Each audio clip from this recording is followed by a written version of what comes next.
జై కాంగ్రెస్, జై జై కాంగ్రెస్. మిత్రులారా, ఆ ఫోటోలు దించండి, ఆ ఫోటోలు దించు దించు చూసిన దించు. మిత్రులారా, శ్రీమతి సోనియా గాంధీ గారు, శ్రీ మల్లికార్జున్ ఖర్గే గారు, శ్రీ రాహుల్ గాంధీ గారు మెదక్ పార్లమెంటు నియోజకవర్గం నుంచి కాంగ్రెస్ పార్టీ అభ్యర్థిగా నీలం మధును ఎన్నికల బరిలో దించితే మన అభిమాన నాయకుడు కన్యాకుమారి నుంచి కశ్మీర్ వరకు 150 రోజులు 4000 కిలోమీటర్లు మండు టెండలో మంచు కొండల్లో పాదయాత్ర చేసి, అదేవిధంగా మణిపూర్ నుంచి ముంబై వరకు 6700 కిలోమీటర్లు యాత్ర చేసి ఈ దేశంలో ఉన్న దళితులు, గిరిజనులు, ఆదివాసీలు, మహిళలు, మైనారిటీలు, విద్యార్థులు, నిరుద్యోగుల, యువకుల యొక్క గుండె చప్పుడు విని ఈరోజు మెదక్ పార్లమెంటులో నీలం మధును గెలిపించడానికి, మనకు అండగా నిలబడడానికి శ్రీ రాహుల్ గాంధీ గారు విచ్చేసి ఈ నర్సాపూర్ నియోజకవర్గంలో కాంగ్రెస్ పార్టీ నాయకులు ఏర్పాటు చేసిన జనజాతరలో పాల్గొని ఈరోజు ఈ ఎన్నికల్లో విజయం సాధించడానికి వారు రావడాన్ని సంతోషిస్తూ మీ అందరి తరఫున వారికి స్వాగతం పలుకుతున్నాను. మిత్రులారా, మెదక్ పార్లమెంటు నియోజకవర్గానికి దేశ చరిత్రలోనే ఒక గొప్ప పేరు ఉన్నది.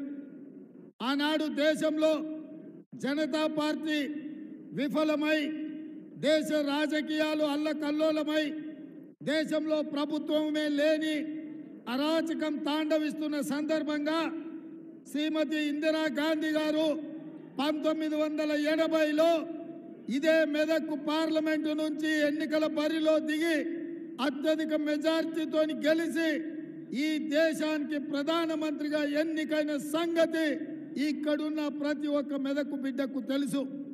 ఆనాటి ఎన్నికల్లో ఆంధ్రప్రదేశ్లో 42 ఎంపీ స్థానాలు ఉంటే 41 స్థానాలు కాంగ్రెస్ పార్టీ ఈ గడ్డ మీద 3 రంగుల జెండాను ఎగిరేసి దేశానికి ప్రధానమంత్రిగా శ్రీమతి ఇందిరాగాంధీ గారు నాయకత్వం వహించారు. ఆనాడు ఇందిరాగాంధీ గారు ఈ ప్రాంతం నుంచి ప్రాతినిధ్యం వహించినప్పుడే ఈ ప్రాంతం పారిశ్రామికంగా అభివృద్ధి చెందింది. ఈ ప్రాంతంలో మనకు బీడీఎల్ కానీ, బిహెచ్ఎల్ కానీ, డిఫెన్స్ ఫ్యాక్టరీలు కానీ, పటాన్ చెరువు మన పారిశ్రామిక వాడ కానీ, రామచంద్రాపురంలో వచ్చిన పెట్టుబడులు కానీ ఆనాడు శ్రీమతి ఇందిరాగాంధీ గారు ఈ దేశ ప్రధానమంత్రిగా ఉన్నప్పుడే మన మెదక్ జిల్లాకు పెట్టుబడులు వచ్చినాయి. ఇవే కాదు, ఈరోజు కూడా ఈ రాష్ట్రానికి, దేశానికి వేలాది పరిశ్రమలు ఈ మెదక్ ప్రాంతంలో ఉన్నాయంటే ఆనాడు శ్రీమతి ఇందిరాగాంధీ గారు ఈ ప్రాంతం మీద ప్రత్యేకమైన మమకారం చూపించి ఈ మెదక్ను అభివృద్ధి చేసింది. కాబట్టి ఇవాళ ఈ ప్రాంతం అంతా అభివృద్ధి చెందింది. ఇవాళ దేశం నలుమూలల నుంచి, ఇతర దేశాల నుంచి ఉద్యోగ ఉపాధి అవకాశాల కోసం ఎవరు వచ్చినా ఇవాళ ఈ మెదకు హక్కున చేర్చుకొని అవకాశాలు ఇస్తుంది.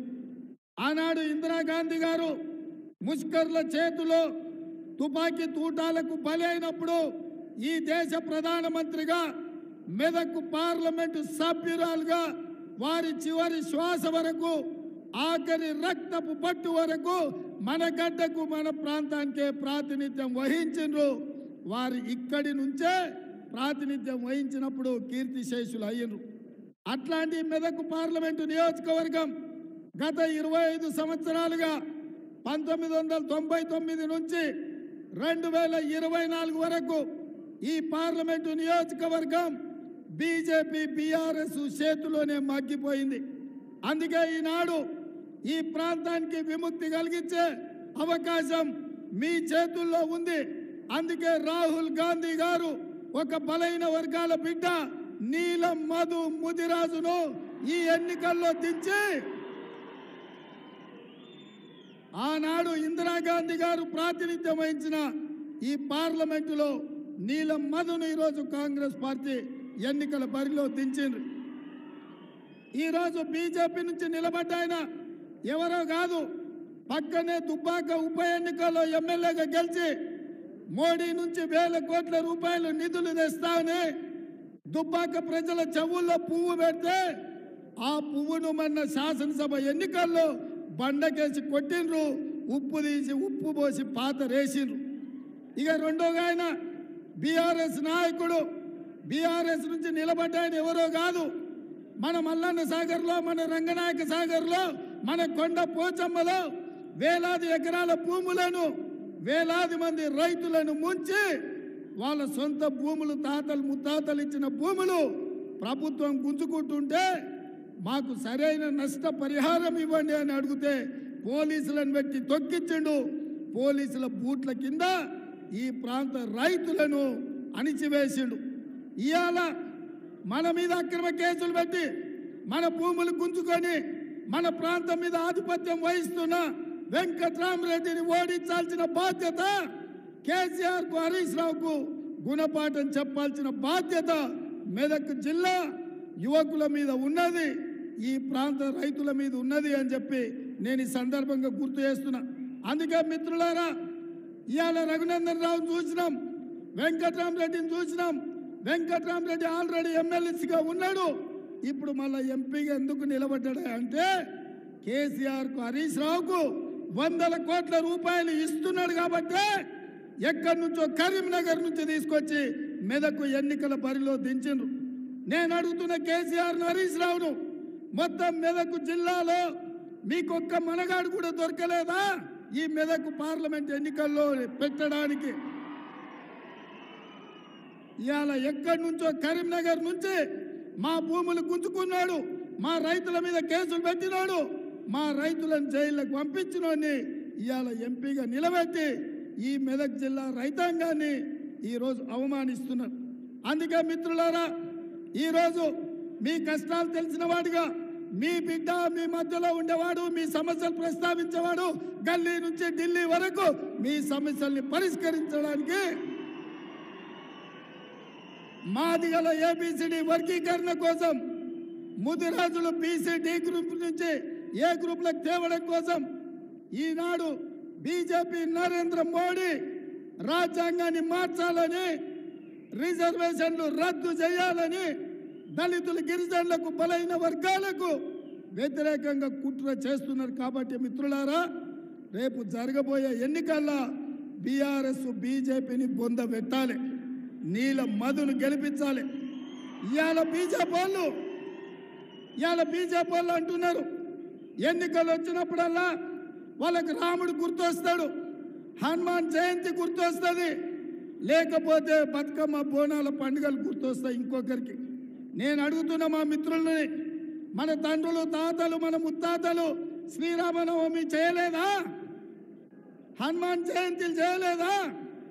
ఇవాళ బీజేపీ వచ్చి మనకు కొత్తగా మనకు సాంప్రదాయాలు నేర్పుతున్నాడు. అందుకే బీజేపీ నాయకులకు, నరేంద్ర మోడీ, అమిత్ షాకు నేను చెప్పిన సూటిగా, దేవుడు గుడిలో ఉండాలి, భక్తి గుండెల్లో ఉండాలి. దేవుడు గుడిలో ఉండాలి, భక్తి గుండెల్లో ఉండాలి.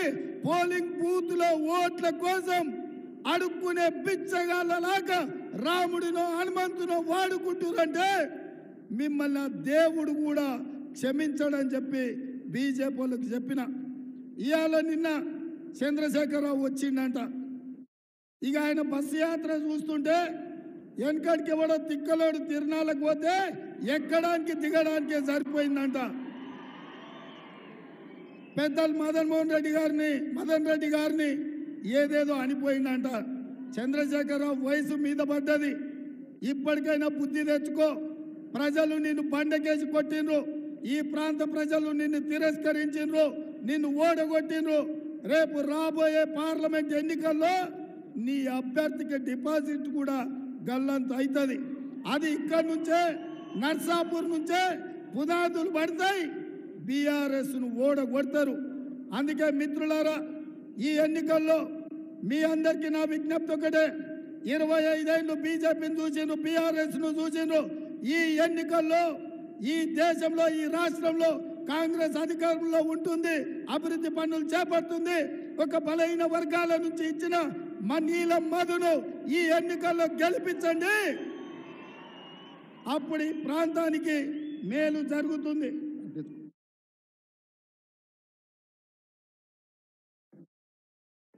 సోనియా గాంధీ గారు మనకు ఖమ్మంలో బయ్యారం ఉక్కు కర్మాగారం ఇచ్చిండ్రు. మోడీ మనకేమిచ్చిండు? ఏమిచ్చిండు? ఖమ్మంలో మనకు ఉక్కు కర్మాగారం అడిగితే మోడీ ఇచ్చింది గాడిద గుడ్డు.